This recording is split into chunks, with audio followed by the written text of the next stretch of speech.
यश चोपड़ा द्वारा निर्देशित और सलीम जावेद द्वारा लिखित दीवार 1975 भारतीय सिनेमा के इतिहास में एक मील का पत्थर है। ये फिल्म न केवल अमिताभ बच्चन को एंग्री यंग मैन के रूप में स्थापित करने के लिए जानी जाती है, बल्कि अपनी बेहतरीन पटकथा और संवादों के लिए भी अमर है। फिल्म की कहानी काफ़ी हद तक मुंबई के अंडरवर्ल्ड डॉन हाजी मस्तान के जीवन से प्रेरित मानी जाती है। हाजी मस्तान भी अपनी शुरुआती जिंदगी में मुंबई के डॉकयार्ड यानी गोदी पर एक कुली के रूप में काम करता था, ठीक वैसे ही जैसे फिल्म में विजय काम करता है। फिल्म में विजय के पास 786 नंबर का एक बिल्ला होता है, जिसे वो अपना रक्षा कवच मानता है।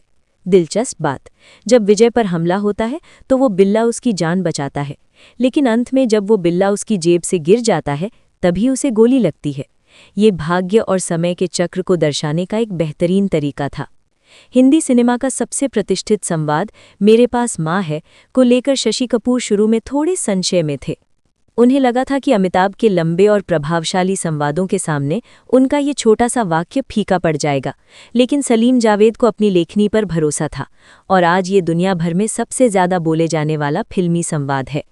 विजय की नीली शर्ट और उसमें लगा हुआ गांठ आज एक स्टाइल आइकॉन है। हकीकत, असल में वो कोई स्टाइल नहीं था। शूटिंग के दिन अमिताभ की शर्ट काफ़ी लंबी आ गई थी, समय कम था और दर्जी पास में नहीं था, इसलिए अमिताभ ने खुद ही शर्ट के निचले हिस्से में गांठ बांध ली। यश चोपड़ा को ये लुक इतना पसंद आया कि उन्होंने इसे वैसा ही रहने दिया। शुरुआत में माँ के रोल के लिए वैजयंती माला को चुना गया था, लेकिन उन्होंने मना कर दिया। अंत में ये भूमिका निरूपा रॉय को मिली। इस फिल्म की सफलता के बाद निरूपा रॉय बॉलीवुड की परमानेंट माँ बन गईं। एक खास बात, मंदिर वाला दृश्य जहां अमिताभ बच्चन भगवान से बात करते हैं, आज खुश तो बहुत होगे तुम, वो फिल्म का सबसे कठिन सीन माना जाता है। अमिताभ ने इसे शूट करने के लिए काफ़ी तैयारी की थी और अंत में ये सीन बिना किसी रीटेक के लगभग एक बार में ही ओके हो गया था। दीवार के दृश्यों और संवादों की गहराई ही उसे एक कल्ट क्लासिक बनाती है। आइए इसके कुछ सबसे प्रभावशाली दृश्यों और संवादों के पीछे के मनोविज्ञान को समझते हैं। ये दृश्य भारतीय सिनेमा के सबसे शक्तिशाली दृश्यों में से एक है। विजय, जो पूरी फिल्म में भगवान को नहीं मानता, अपनी माँ की जान बचाने के लिए मंदिर की सीढ़ियाँ चढ़ता है। संवाद, आज खुश तो बहुत होगे तुम, जो इंसान आज तक तुम्हारे मंदिर की सीढ़ियाँ नहीं चढ़ा, जिसने आज तक तुम्हारे सामने सिर नहीं झुकाया, आज वो तुम्हारे सामने हाथ फैलाए खड़ा है। खास बात, इस सीन में अमिताभ का गुस्सा, उनकी बेबसी और अहंकार का मिश्रण अद्भुत है। उन्होंने इस सीन को देर रात शूट किया था ताकि वो उस थकावट और तनाव को अपने चेहरे पर ला सकें। फिल्म का क्लाइमैक्स इसी दृश्य से शुरू होता है, जहां एक तरफ विजय की सफलता और अमीरी है, वहीं दूसरी तरफ रवि की ईमानदारी और कर्तव्य है। संवाद, आज मेरे पास बिल्डिंगें हैं, प्रॉपर्टी है, बैंक बैलेंस है, बंगला है, गाड़ी है, तुम्हारे पास क्या है?